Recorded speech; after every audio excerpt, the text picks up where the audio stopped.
unders to a headlock.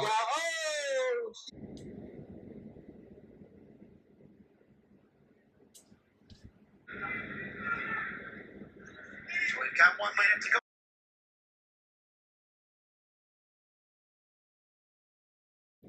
Welcome back to Earn Your Gold Medal. Today's video is video number 4 and the final video of the 4-video series highlighting the relationship between the short drag and the dump.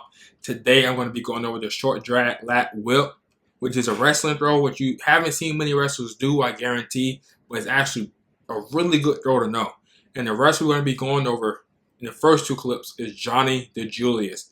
If you guys watched video number 2, you recognize him from being the the 4th athlete I went over, who was really good at the fireman's carry / dump by himself. So now watch what he does when his opponent stands up to his feet.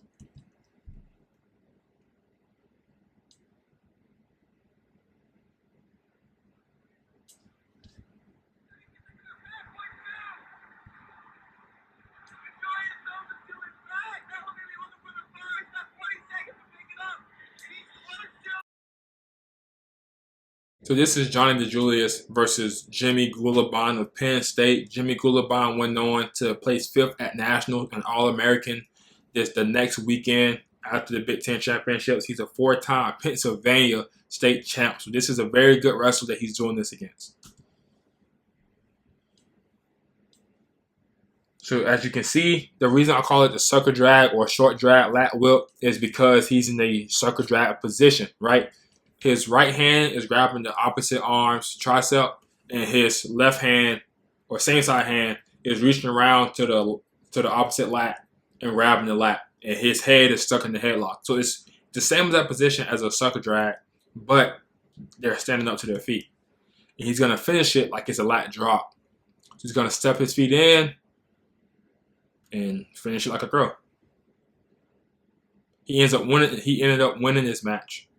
And I paused it right here to show you that his opposite hand, because we couldn't see it from the other camera angle, it was above the elbow on the tricep.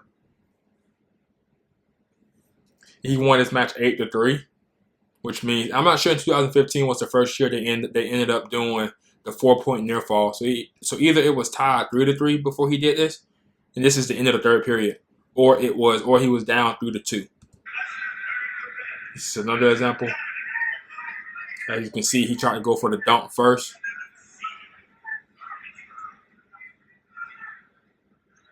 We've got 1 minute to go. How about that move by Johnni DiJulius? He puts Robert Deutsch to his back. So we can't see the pin, but I still wanted to show that he did, in fact, get the pin.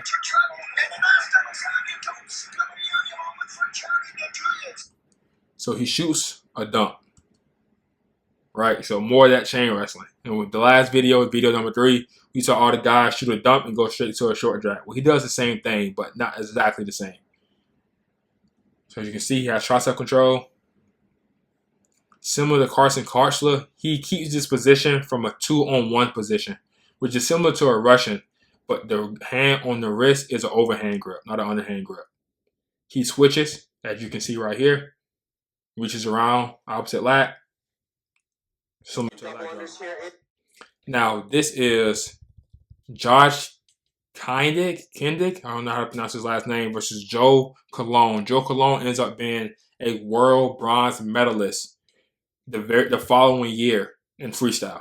So this is a very good opponent he's doing this against. And he does it without Joe even standing up. So Joe switches from double unders to a headlock. Huge jump there by Kindig. Let's slow it down. So he has double unders and he ends up snapping them down, switching to a headlock. The second he does this, he reaches around. Perfect short drag position. Steps his feet in. Elevates him for 4 points.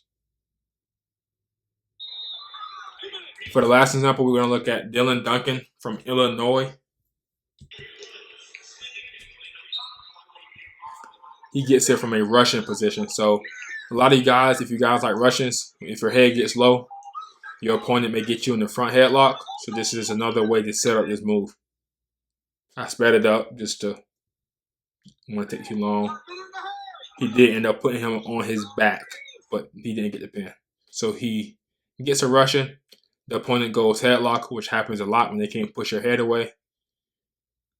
And honestly, guys, he can do this move, and it's a Russian. So you can have a Russian and a 2-on-1. You can see right here, he has an underhand grip. Johnni DiJulius had an overhand grip. So it was a regular 2-on-1. But they're both technically 2-on-1s. But he can do a throw just from right here. If you have a Russian and your opponent has the front headlock, I've seen multiple wrestlers. The last one I've seen do it was Dylan Ragusan from Michigan, on the 133-pounder. I've seen him do it too. But he can throw from just right here, but he prefers to short drag. Maybe it feels more secure for him. Switches tricep grips. Reaches around. Steps in. So you guys can see the grip here. He steps in. Finishes the move. So that's the video for today, guys, and the final video for this series. It was fun to make. This just shows you that there's so many options, right? So in this one series, you have a shot recovery move, which means that even if you take a bad shot and you end up the front headlock, you can still score. You have two different ways to put opponents to their back. You have the dump and you have the short drag lat whip. So, I mean, to me, I love this series. You have a reaction for almost all your opponent's reaction. If you get real good at the dump / barrel roll, you can do it with no leg. You can do it with the far leg. You can do it with the near leg. If you get good at the short drag, you can do it when they're on their knees. You can do it once they stand up. I mean, it's just so many different options. So that's why I really wanted to show you guys this technique series. So I appreciate you guys for tuning in. See you on the next video. Thank you.